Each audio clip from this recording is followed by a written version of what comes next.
Good evening, ladies and gentlemen. Well, hold on a minute. Let's a little more energy, Landy. Oh, Holy hell!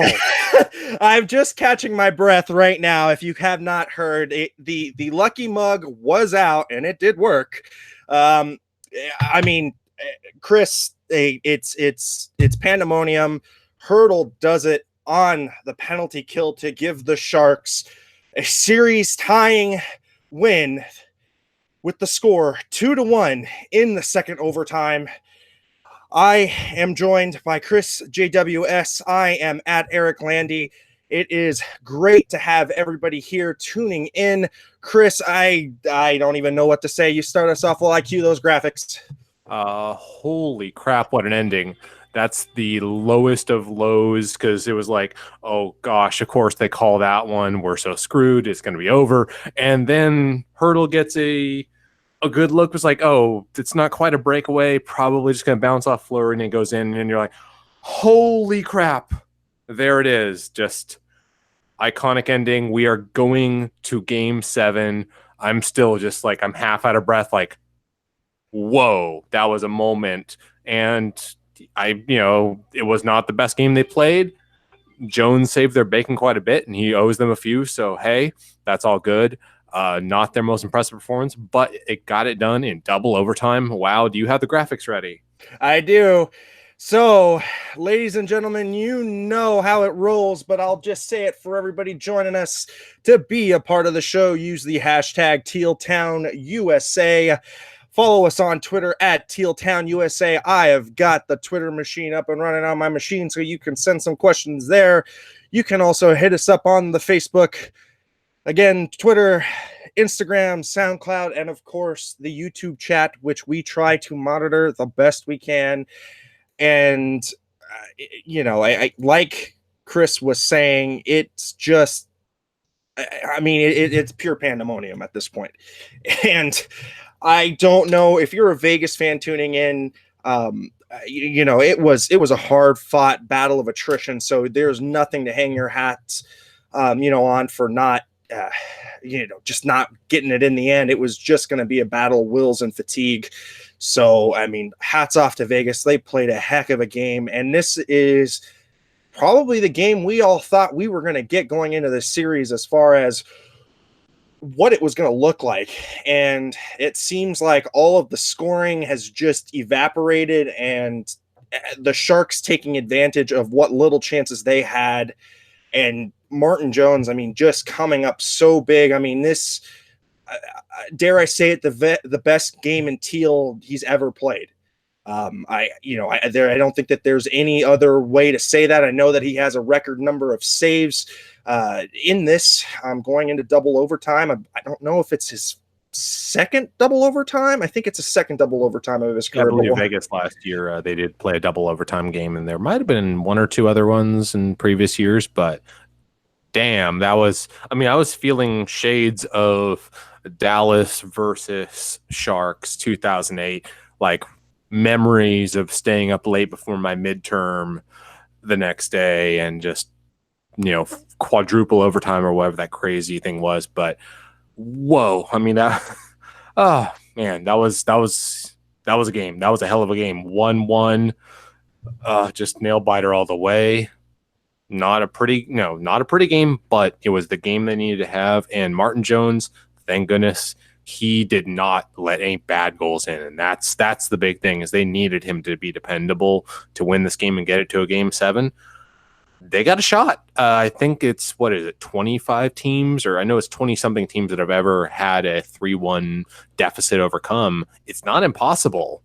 28 teams. And 28 last time to do it was New York Rangers on Washington Capitals 2015. I still had that stat handy, and you know what? It was time. It's a first time for everything for this franchise, and you know what? First time from coming back down from that hole.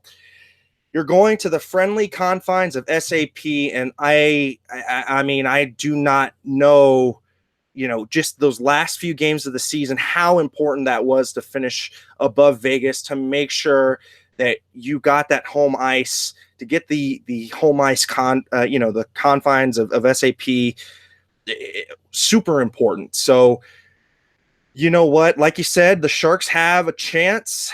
They certainly looked and came out a little flat footed to begin with. It seemed like they were kind of just doing very much kind of feeling out what the game 6 was going to look like. And we had some pretty good saves on both ends of the ice in that first period. However, Logan Couture does open up the scoring with 6 seconds left in that first period, giving the Sharks the 1-0 lead. It came from a Burnsy flip out high into the neutral zone with Timo. I mean, Timo not having that great of a game tonight, in my opinion, but he did corral that puck and was able to hand it off to Logan. Logan is moving to his left, and he snipes it right top hand corner against that glove that Fleury has been having some issues with. And the Sharks go in to the first period, intermission with the lead 1-0. Chris, I mean, how important was that goal just at the very beginning? I mean, heck, even the first 5 minutes not allowing a goal in for their confidence. I said before the game, a shocking prediction, first goal wins. And getting that first goal to me, I was like, okay, that is so big because this team does not play well against Vegas from behind. I think of all the times they've trailed Vegas, I don't know how many wins they have. It's not many. So that goal, especially for the Sharks, was extremely important. The right, starting off on the right foot, not letting in a goal in the first few minutes, and just kind of, even if it wasn't a beautiful performance, kind of playing Vegas to a draw. And that the Sharks win those close games with Vegas. They don't win the barn burners. They win the close games where it's those, white knuckle, tense, you don't know what's going to happen, you don't know who's going to win for sure. Those are the games they win, and they made it a tight game. That Martin Jones, he showed up big tonight. There's no two ways about it. After the performance he had a couple nights ago where he didn't want to talk to the media, huge to see Martin Jones come out the way he has the last 2 games. He has been rock solid, and hopefully he continues that, because if the Martin Jones the last 2 games shows up for game 7, they may well make do a franchise first here. Yeah, for sure. And I mean, that's just a lot of confidence for Martin Jones going into game 7. I mean, single-handedly getting the Sharks to game 7. And you know what? Like they say in game 7s, it's a coin flip. It's, whoever can snatch that momentum out of the air first. But we're getting ahead of ourselves, because in that second period, Jonathan Marchessault ties it up, his 3rd of the series from Theodore and Carlson. It is 1-1 with 9 minutes left into that second period. It looks like the Sharks kind of started to get a little bit of heavy legs. It looked like to me, either heavy legs or really going into that defensive shell early, because they were just peppered all night in that second period. It was 7 shots to 17 in favor of the Vegas Golden Knights. This is where Jones really stepped up his game and kept them in the game, tied 1-1. Heading into the third, it's 1-1. And the Sharks have 50 seconds of power play time to begin that third period, and there was probably more zone chances and chances for Vegas on a Sharks power play, but that inability to win the special teams, you were thinking, oh no, this is gonna bite San Jose right in the butt. But they were able to weather the Vegas penalty kills momentum, and I mean, Chris, what did you see from the power play kind of all night tonight? They looked like the first 2, they looked pretty, looked like they were moving it pretty well. But the first half of the second penalty and the first penalty looked like they were moving it well. But after that second intermission going into the third period, it just looked funky. What do you think, Chris? Oh, had some good moments, some bad moments. It definitely was not. I mean, we haven't seen a great power play. By the way, here's Edgar, because I know the chat has been asking to see some Edgar. He's the second most popular kitty on the show. There we go. But I mean, special teams, honestly, for the Sharks this whole series hasn't been a big factor. Overall, in those 2 periods, I mean, the Sharks got outshot more than roughly around 2-1. That first period, they were even, and then Vegas possessed the puck a lot more. But that's where I said Martin Jones had a huge game. He did not, he didn't let any easy ones in. He didn't let any hard ones in either. Like, he had some pretty good looks that he stopped. And that's the Martin Jones I think we were all expecting. So, I think that if they keep playing like that in front of him, they're going to have trouble. But they did not hang him out to dry. They didn't give Vegas any breakaways. If they can get a little bit more puck possession in front of him and go the other direction, I think it'll help. But man, I'm still just, it's good to feel a win like that because man, I was like, oh, is it going to end like this? Is it going to be another one of these triple overtime heartbreakers or something like that? But yeah, it feels good, man. Feels good. Yeah, and I just think about WWE and just thinking, are you not entertained? You know what I mean? It's just such a crazy roller coaster ride this game. But going into that third, it wasn't. I mean, it seemed like we were holding on for dear life there in that third period because, boy, the Sharks only muster 4 shots in the entire third period, with Vegas having 17 shots again.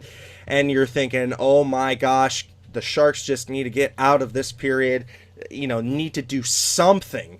It sounds like Hertl wished us all a happy Easter, by the way, in the post game, which, happy Easter must be always.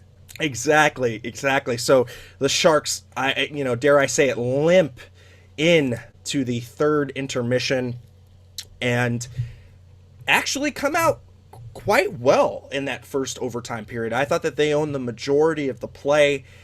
The shot totals bear it out a little bit. The Sharks with 8 shots on goal, with Vegas having 7. I just kept seeing LeBanc, Thornton, and Sorensen tonight with a tenacious forecheck. LeBanc making some really heady plays on the boards, and for such a small forward to hang in there on some really, really aggressive hitting by the Vegas Blue Liners. You can't talk about how much this kid has progressed. Last year, the expectations were very high for LeBanc.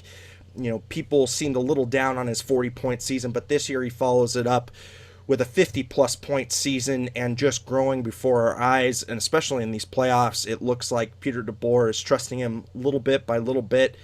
Game 5, he did ride the pine pony in that third period, but Game 6, he had no problem rolling him and rolling him and rolling him. So hats off to him. Gus Nyquist did drop down from his spot on the Hertl line. Donskoy brought back and reunited with Hertl and Kane, and Donskoy, again, another guy that really we wanted to see some more from, and he's now firmly cemented his spot in the lineup. This is the way that the lineup should have been going into this series, but you know what? they figure it out, and they figured it out just in time with the lineup. Chris, what do you think Jonas Donskoy gives to that fourth line instead of a Michael Haley there? I mean, I say this knowing his current drought, but he definitely gives more scoring touch that line. And if anyone listened to our preview we did with Sinbin Vegas, he said that was one of the number one guys that has given Vegas trouble from his perspective. It was number 1 would have been Hertl, and number 2 was Jonas Donskoy. And I was saying prior to the series, let's not play the shenanigans. Let's not play into the Ryan Reeves BS, because honestly, he's better at it than Haley. He's better at gooning than Haley is. And the less the Sharks have gotten involved in the funny business, the more success they've had in this series. I mean, not just that, it might also be Jones being able to make a save, but you know what I mean. And I think definitely I saw he got hit pretty good. I'm honestly wondering if Donskoy is going to be available next game. If you saw that one hit he took, he looked a little wobbly afterwards. I haven't seen. But he did take a shape. He did take a shift afterwards. So, it could just be adrenaline, but we'll see. We'll keep our eyes peeled for any kind of tweets coming in the way. They'll be flying home tonight. and we'll see what comes out tomorrow. I certainly hope that he is available for Game 7 because he has a knack for scoring some really important goals, and maybe he'll be the Game 7 hero. We'll see. But there were no heroes in that overtime, the first overtime that is, and we roll into the next overtime. And boy, Vegas came out with a blitz in that first overtime. It looked like the Sharks were hanging on for dear life the first 5 minutes. Then they kind of got their legs back a little bit. And just when you thought that the tide was starting to turn with the fourth line out on the ice, Barclay Goodrow, I feel for the kid because they were allowing slashes and hits that were high and thundering hits, and he gets called for a slash. I mean, I believe my exact tweet was, "That's the one you call?" Exactly. And so then you're thinking, oh no, double overtime. The Sharks go down a man. They have to kill this off. They must be gassed. And you get a little bit of a break on the boards. You get a nice up pass to a streaking Tomas Hertl, who, by the way, goes in 1-on-2, meaning there are two Vegas defensemen draped all over him. He's moving to his left, eerily similar to the way that Logan scored, shoots glove side high, and we have a Game 7. Tomas Hertl with the game-winning goal. Mr. Game 7 prediction himself. And that's how you do it, folks. Just thinking about it from the Sharks' perspective, you think, oh my goodness, this must give them such an emotional lift. Chris, what do you think Vegas has got to be thinking right now? I mean, if I'm Vegas, and I think they're definitely feeling confident regardless. Like, this is not a team this is not a small-time team. This is a team that went to the finals last year. I'm sure they're thinking, okay, let's get back to business. We had to win one game. Probably the same approach the Sharks have been taking for the last two games.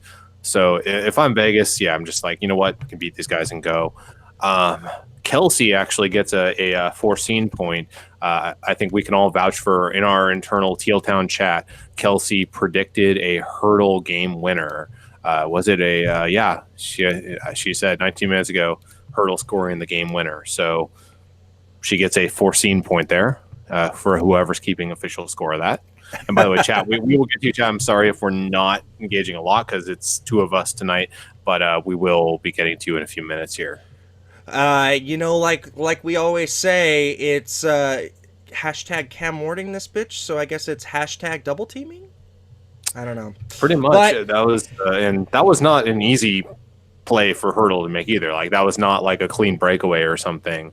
Also, there are 91 people watching. If you are new here, hit that subscribe button, please. By all means, I'll let Andy do the spiel. Yeah, if you have not already done that, please hit that subscribe. It's in the bottom right hand corner. However, if you are using other social media types, we are also available on iTunes, Google Play, SoundCloud, Stitcher, TuneIn, and of course the replays on YouTube. Catch us for all kinds of editorials on tealtownusa.com.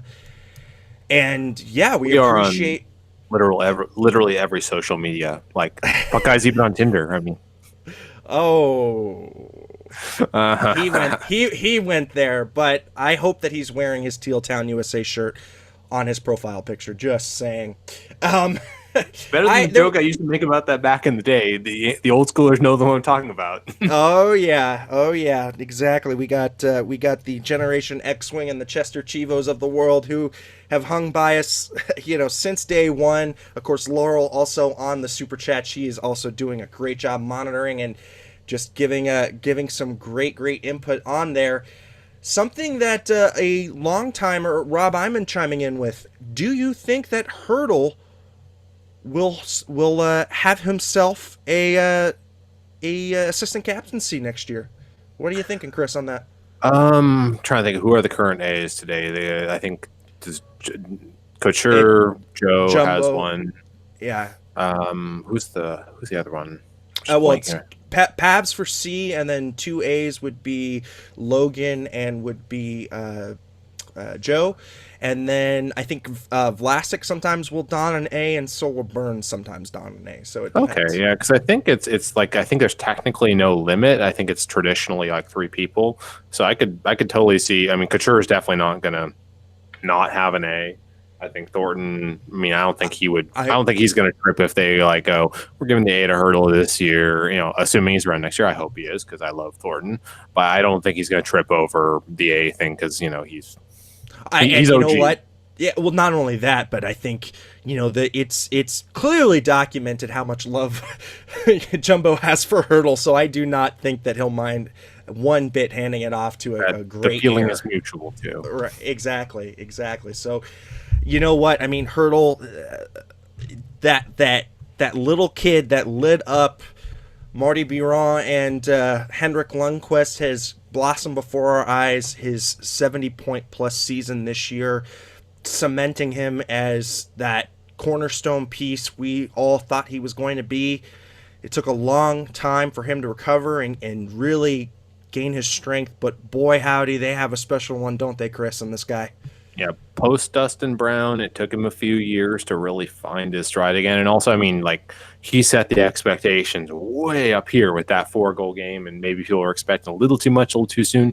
But I think he's like 25 years old. He's still relatively young. Like he's right in that mid-20s range.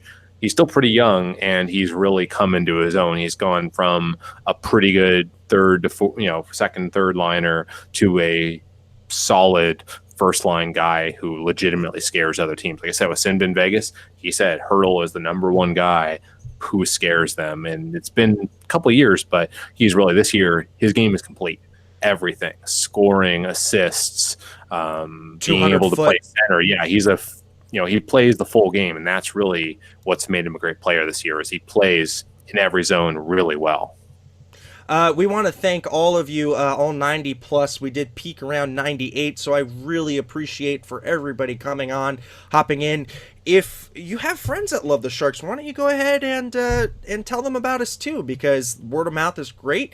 We're always loving the subscribes that we get during the playoffs, and you know what? We hope that we continue to ride this thing in. We'll be going live after game 7 regardless of whether we win or lose, but this has just been such an emotional roller coaster, and we love being your guys' outlet and gals' outlet for everything we are emotional. all inclusive here. Exactly. And nearly, so again, nearly 400 straight post games. We're going to be hitting that mark sometime early next year. So, or if they get the Stanley Cup Finals, we might hit this year.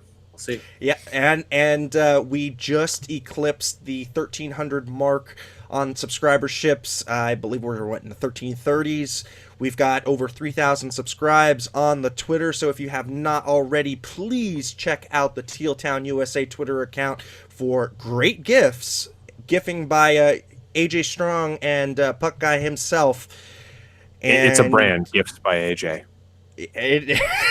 Exactly, it is a brand. Gifts by AJ. Yona Verzaman, you're the first guy I see in the chat right now. 2 or fewer is preserved. That is entirely true, but I think that the biggest thing, Martin Jones certainly showed up in great spectacular form tonight, but boy, you talk about defensive assignments and you talk about playing a workmanlike game. The Sharks, not very many high danger chances tonight, limiting mostly to the perimeter, giving Martin Jones really good visibility towards the net. But the thing that I'm really, really impressed with that I didn't think Martin Jones could bounce back from was the fact that he's now fronting the puck with a lot more aggressiveness. He's coming out into the top of the crease. He's playing a lot bigger than he is. And when Martin Jones is on his game, that's the way we know Martin Jones can play. And you know what? He's got all of those hallmarks right now of that guy that hung on in the Stanley Cup playoffs and the Stanley Cup Finals. And boy, Jones picked a hell of a time to start playing great. And there's a few people in chat saying, "Hey, it's only the first round." You know what? We can get excited about this because the Sharks looked dead after Game 4. Like they were dead and buried. They could easily gone out with a whimper in Game 5 and had it just all be over. They played a solid game last game, and they played a nail biter tonight, and they came up with the big win when they really counted. And most importantly, Martin Jones. I feel so good for him right now because he was correctly criticized very harshly because man, he was playing brutal.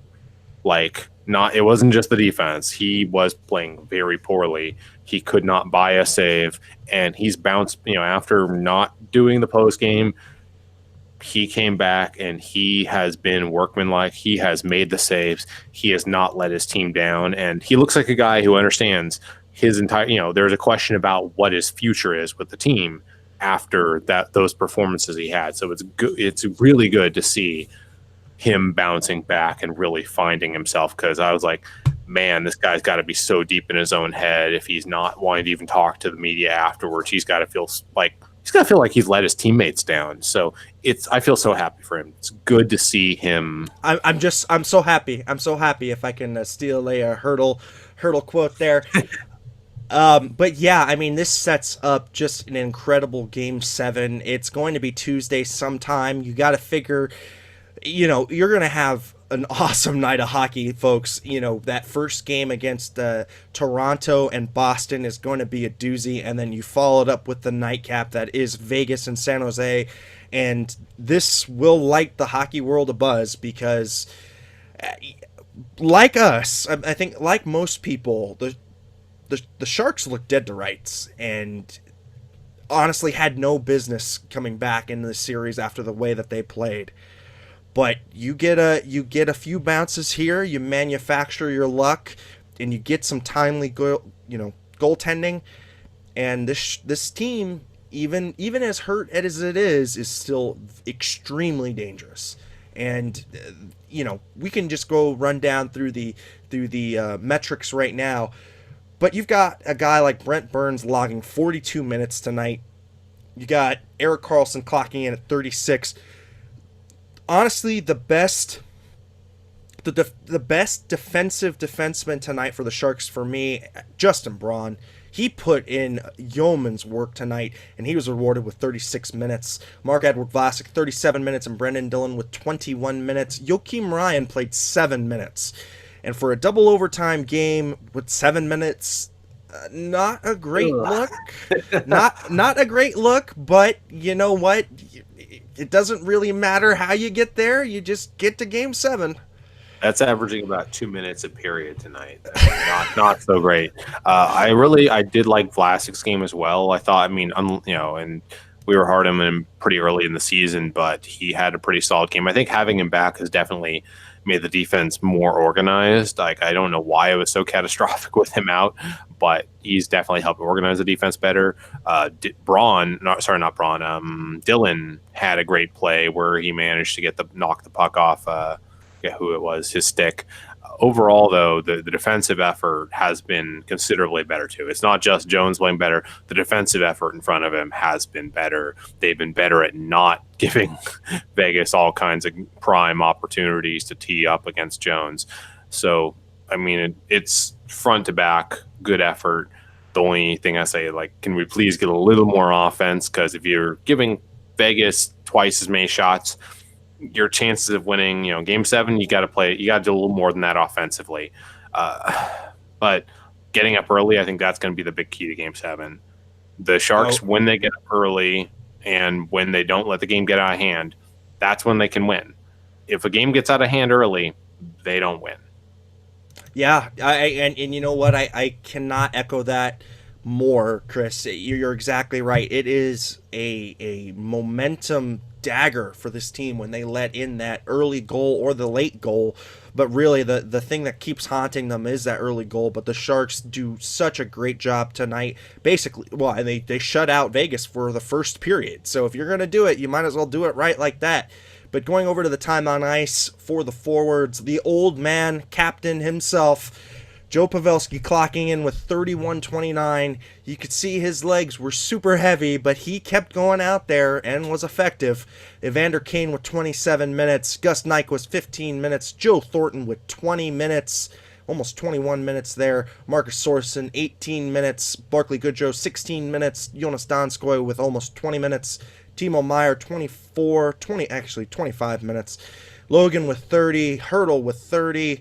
LeBanc with 20 and Melker Karlsson with 16. So no forward had less than 15 minutes on ice tonight, including that fourth line. And that fourth line really helped carry that play. They broke up some defensive zone starts that they took. They kind of broke it up a little bit and then got that puck in deep. So that's all you can ask for that fourth line. Basically neutralized Vegas's fourth line and just was more skilled straight up. But the shots on goal overall, and this is exactly where Chris is saying can't do this again. Shots on goal, 29 for the Sharks, 59 for the Vegas Golden Knights. Basically the Golden Knights with a 2-1 advantage there, and like I said before, this was all Jones all day. Face off, the Sharks were getting beat really badly through the first 3 periods of the hockey game, but they kind of came back and got a little bit of their footing in the second and the first overtimes. So the face-off percentages end up not looking that bad at 44% for the Sharks, 56% for the Golden Knights. Sharks go 0 for 2 on the power play. Vegas goes 0 for 3, which, again, cannot stress how important the penalty kill is. The penalty kill was clipping at a pace of 66.67%. It was not great. So for every 3 power plays that Vegas got, they got at least 1 goal statistically speaking. So, Vegas held out on the statistical scoreboard tonight, and, the luck draw of averages did not favor them tonight because they had 3 power plays. By the stats, they should have gotten a goal, but again, yeoman's work by the PK, and the PK was a +1, a very important +1. And Teddy asking in the chat, what were the scoring chances as far as high danger and all that? It was high danger. It was 11 for Sharks and 16 for Vegas. So the definitely not as lopsided as the shots, but overall, yeah, it's like offensively, the Sharks need to do better possessing the puck next game because Martin Jones definitely saved their bacon in this one. I mean, I think he kind of owed them one. It's good that he stole one, but let's not do it. Let's not win that way again, please. Exactly. So Jones' stat line tonight, 55 of 56 shots attempted. He makes 55 saves. And for a save percentage of .983, which looks stellar over on the other side, Marc-Andre Fleury, basically a .931 save percentage, 29 shots seen, 27 shots, and the margins were that thin, folks. That thin, 0.05% splits between the two goalies, half a percentage point, and oh my goodness, I mean, it's crazy. Actually, not even a half a percentage point. It's what? Actually, like 3 percentage points. But anyhow, math is hard right now for me. It's good to see though the Sharks not roll over. Like after Game 4, like I said, they were done and buried. It's like I wouldn't have been surprised if they came out in Game 5 and just went out with a whimper. But if they go down, they are not going down without a fight. And think of it this way: the top 2 seeds in the East and West, the Sharks now have 3 times as many wins as those two, so combined. So you know what? Definitely not as bad as that. Yeah, Aiden asking, or actually Ted asking, do you think that Donskoy is okay after the hit? Again, I saw him take 2 shifts after that hit. He looked okay to me, but Chris did see him kind of wobbling back to the bench a little bit after the initial hit. So we'll see. With the concussion stuff, you've got to be extremely careful because it is not very clear cut. The effects can linger or not happen for a day and then kind of creep up out of you. I mean, I've had concussions. Chris has had concussions. It's kind of really body to body. So we will see. And Laurel, thank you so much, Laurel, with the tip, and she's giving $1 for every win we hope we get going through the Stanley Cup playoffs. Laurel is an original OG, so thank you so You forgot the much. part where you said it goes to Edgar if we don't. Oh, okay, Okay, okay. Well, boys. hey, you know what? that's that's uh, that's okay by me. But let's talk about now going into Game 7. I know, Chris, you're not a big momentum from game to game kind of person. I don't think you ever have been. But do you think that the seeds of doubt are being placed in Vegas right now? Oh, and Christian, thank you so much for your tip as well. Laurel is a beaut. That she is, definitely. But getting back to my question, Chris, do you think that there's any kind of seed of doubt in Vegas's mind right now, because they basically had the Sharks on the ropes and have been unable to clinch on the Sharks ice or on their home ice? Sharks stealing back that ever so important home ice in the series. What do you think? Do you think that there's any kind of psychological, issues going on here, or seeds being planted? I mean, maybe a little bit, because I think one thing, at least maybe it's less of a doubt thing or more of a Jones suddenly looks like Martin Jones that the good Jones that we haven't seen in a while. So maybe there's a little bit of doubt of like, okay, we can't just pepper him and get goals because just he's going to let in some stinkers. And they're definitely not getting the same amount of opportunities the game before. So maybe there's a little doubt just in the sense that the Sharks are measurably playing better. The goaltender's playing better. The defense is playing better. They're not going to be able to just tee up and have fun taking shots all day long and getting goals. They're hopefully, fingers crossed, Game 7 is going to be a grind, and if the Sharks go down, they're going to make Vegas work for it. Yeah, for sure. I mean, anybody who's coming out of this is going to be extremely bruised and battered. I mean, going into a series with the Avalanche who've got fresh legs. However, something that's kind of lost on everything is the Sharks now hold the highest seed in the Western Conference, and I believe that they hold the second highest seed in the NHL. I think only behind not the Islanders, but might be Washington. Yeah, I But believe only behind Washington at this point. So, by the way, another appearance by Edgar here. so yeah, I mean, all of a sudden now, the path is kind of being laid out in front of the Sharks' eyes. The West is pretty much up for grabs. The Sharks just have to really just have to will it, and there is a clear path to getting forward. But Chester Chivo on Twitter, thank you so much, and he tweeted at Eric Landy. So if you guys want to get your questions in, and might be a little bit easier tonight on Twitter because we are doing the We are here. multitasking here. Exactly. He asks, is Tuesday game the biggest in Sharks playoff history, only to Game 6 versus the Pens? No. Oh boy. I mean, No. there There's are a some lot of Western games ahead of Conference games. Yeah. I think in the first round ever in the Sharks, I think, though, in the history of the Sharks, I think this is the biggest. What do you think? For first round, I mean, arguably there's been bigger games in the sense of I think like pretty much every game after like game 1 or 2 in the Western Conference Finals in 2016. I mean, all the biggest games in Shark history, almost all of them happened in 2016. When they were about to make the finals, when they were in the finals. Oh, and by the way, shout out to our good friends at Let's Go Blues Radio. They advanced as well. So, if the Sharks do find a way through Vegas, they have to go through Colorado next, but we might well see our good friends again. That's true. It would be setting up for a San Jose St. Louis reunite. From the year that we did go to the Stanley Cup Finals. But let's talk about the Sharks' resiliency, and especially going through the second to third period, the third period to the overtime, and overtime into second overtime. I think it's really important to see how the Sharks kind of had this air of, look, we've been here, we've done that, we've lost these games, we've won these games, and we know what it's about. And they had just kind of that air of workman like confidence.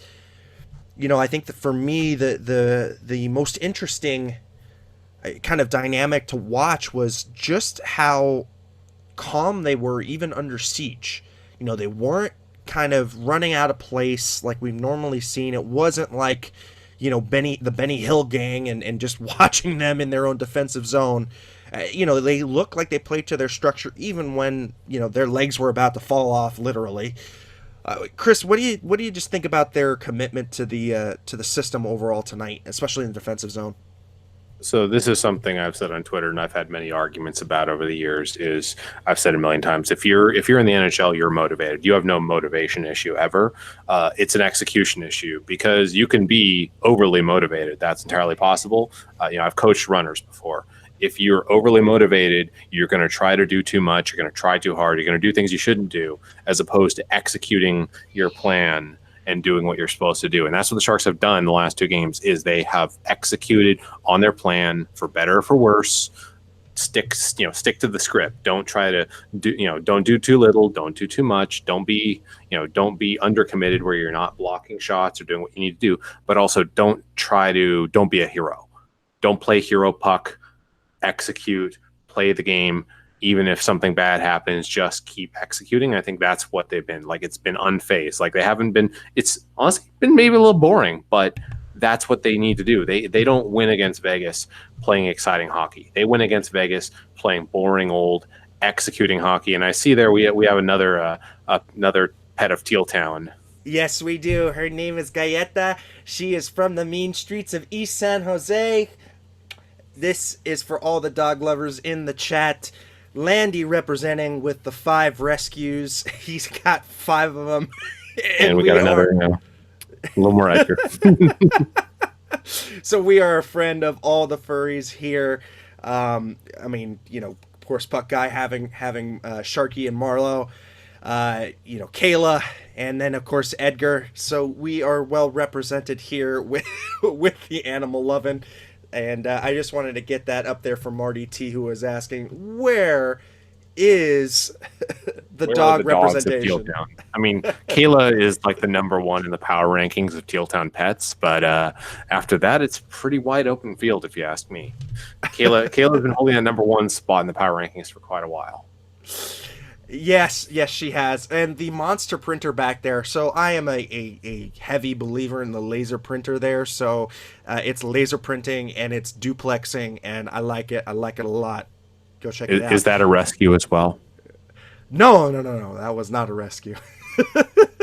I figured it was a rescue from the 1990s. So Daniel Martinez asking the monster printer in the background. Yeah, there's a lot of monstrous things in this room. Of course, the monster laundry, which has just grown in size.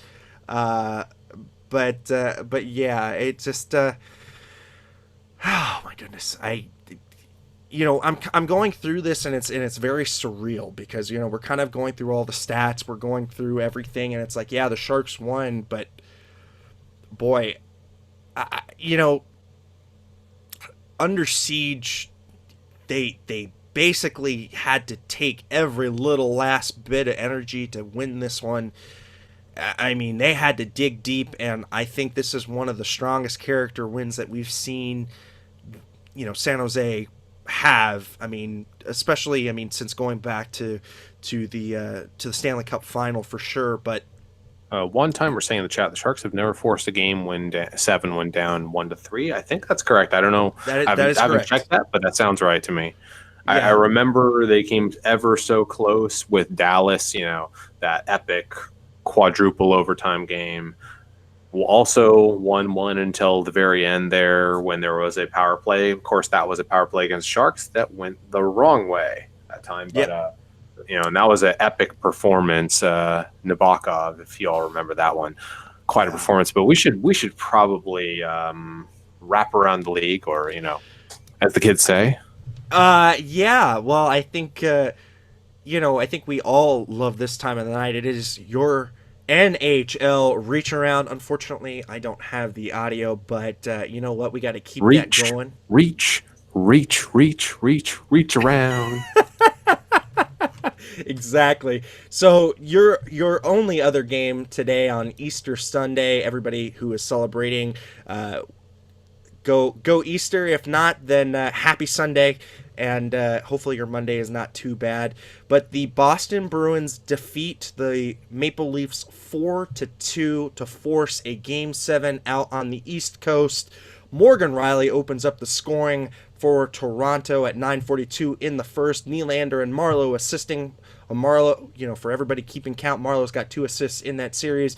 Brad Marchand, the Licker himself, with his 3rd goal of the series. Bergeron with his 2nd assist of the season series. Torrey Krug with his 1st goal. Pasternak and Marchand with the assists there.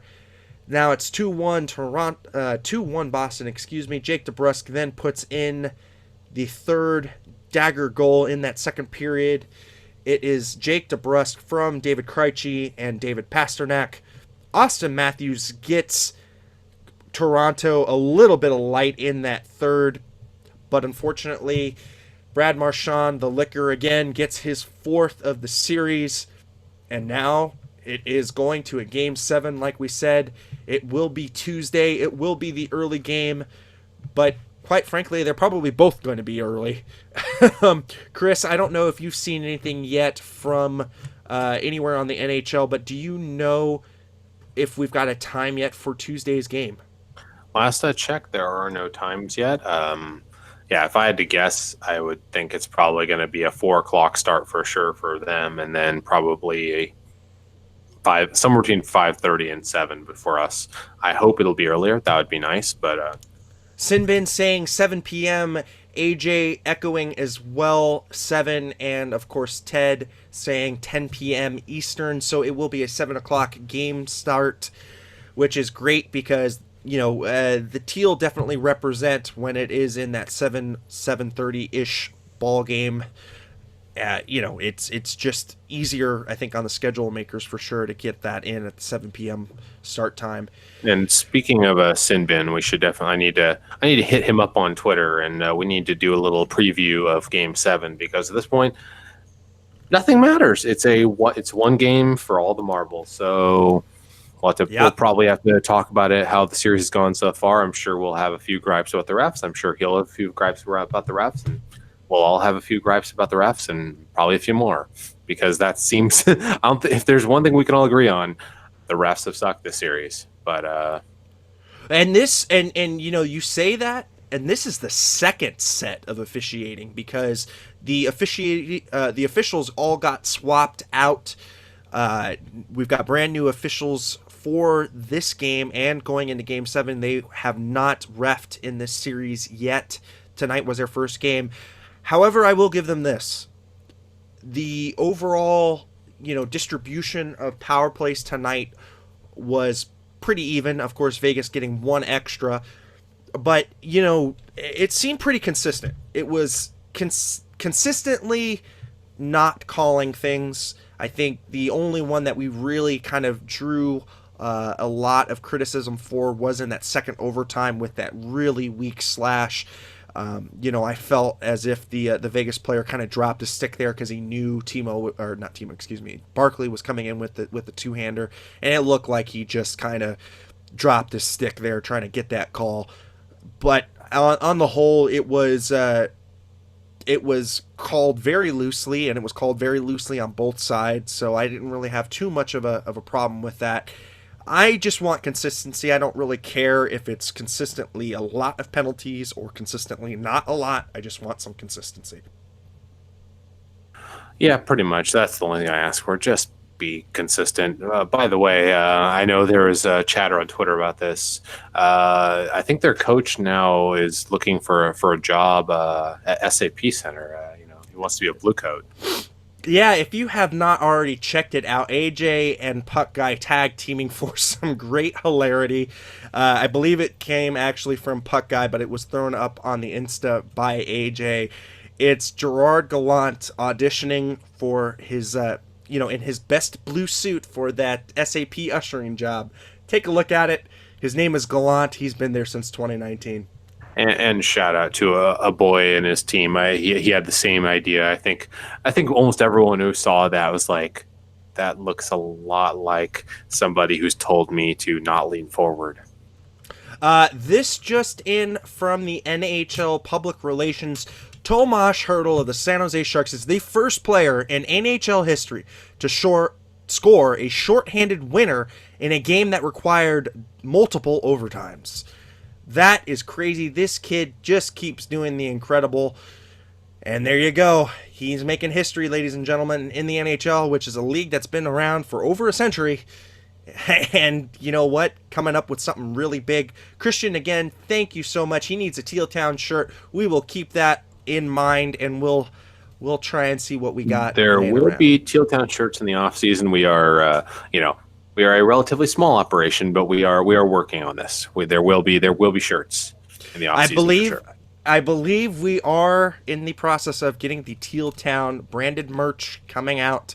You've seen some of those nifty polos floating around.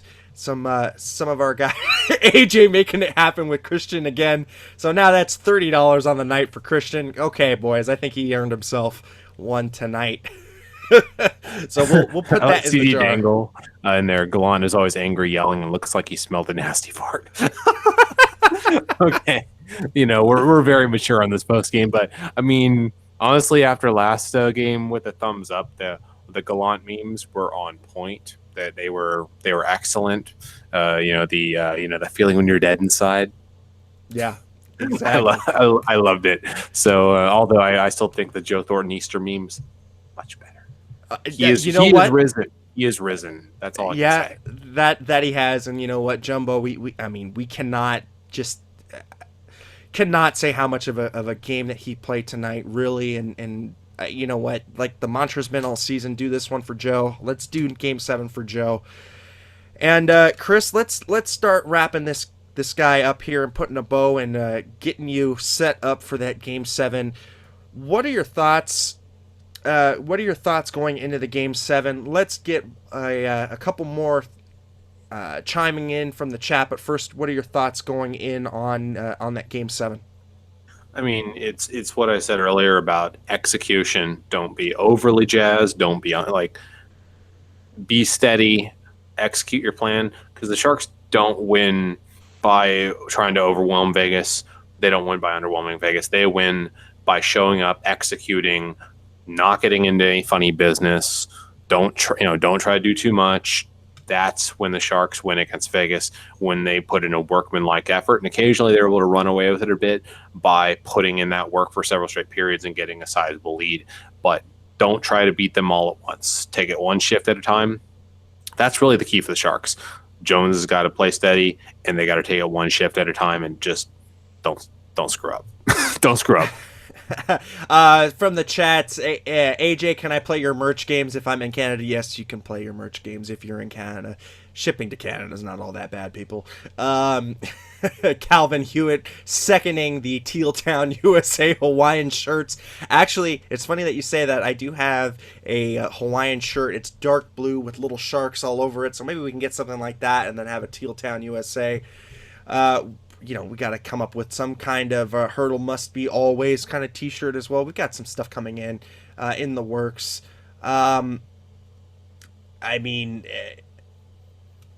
Okay. We got something from A12345. What's the BS about Sharks fans punching people at T-Mobile?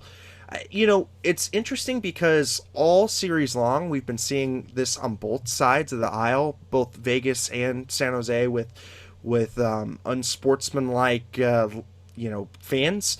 And you know what, we don't really condone that here. It's at the end of the day, it's just a game, and while we love our Sharks and we bleed teal, we've got to make sure that we respect the other people on the other side. We might not respect the hockey team on the ice, but we have to respect the fellow fans. So yeah, and this is something, I mean, it's I always hear this stuff when there's a playoff matchup, tempers run high, and it's like, don't do that. Don't engage. Don't, even yelling at people can cross the line.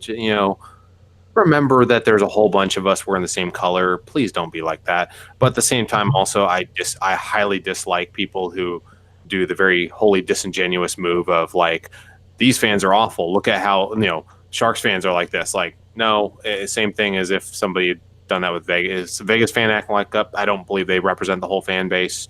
But at the same time, yeah, we should call out our own, because I remember many times I've been at SAP and some fan has misbehaved. They've had other Sharks fans report them and get on there. I remember one time one of them let loose a slur, and it wasn't people in the opposite jerseys that was on that person's ass. It was Sharks fans saying, "What the hell? Shut the hell up. Be better than this." So every fan base has them. Not cool. Yeah. So with that, my final thoughts going into the game 7 is you got to keep that workmanlike mentality. You got to make sure you protect the net in the first 5 minutes of the game. Go out there, grab the momentum, get SAP fired up, because we know SAP can be a hell of a building when it's fired up. So you know what? It's do or die. You leave it all on the ice, game 7, and you know what, guys? I've got a good feeling about this. So for me, I'm at Eric Landy on all of the social media garbage. Chris, go ahead with your handles and take us home. Well, you can find me everywhere at Chris JWS. Pretty much almost every social media. I'm not on Tinder like Puckeye, but I am on pretty much everything. I am on the Instagram. I am on the Twitter. Actually, I don't really do Facebook. Facebook's stupid. But you can find me everywhere.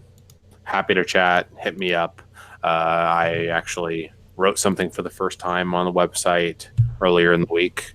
Poor Martin Jones. But yeah, that's it. You can find me in those places. And definitely, if you are new here, hit the subscribe button. We really appreciate it. It's, we've been doing this for a couple years now. We'll be soon hitting our 400th straight game, probably early next year. We'll be hitting our 5-year anniversary early next calendar year. A lot of cool stuff. And Landy, take us home. Okay, well, you can catch us everywhere. Check us out on tealtownusa.com, iTunes, Google Play, SoundCloud, Stitcher, TuneIn, and of course on the YouTube replays. So for Puck Guy, for AJ, for Chris, for everyone here, Kelsey, we've got Mark, we've got Kevin Lacey, just for everybody here. We are all Kevin. We are all Kevin, and we all appreciate everybody stopping by and checking us out. And ladies and gentlemen, we will see you after Game 7, win or lose. So keep it teal. Keep it real teal. And I think I screwed that up all over again, but let's hope that the Sharks don't screw it up after for that Tuesday Game 7. Thanks, everybody. Good night.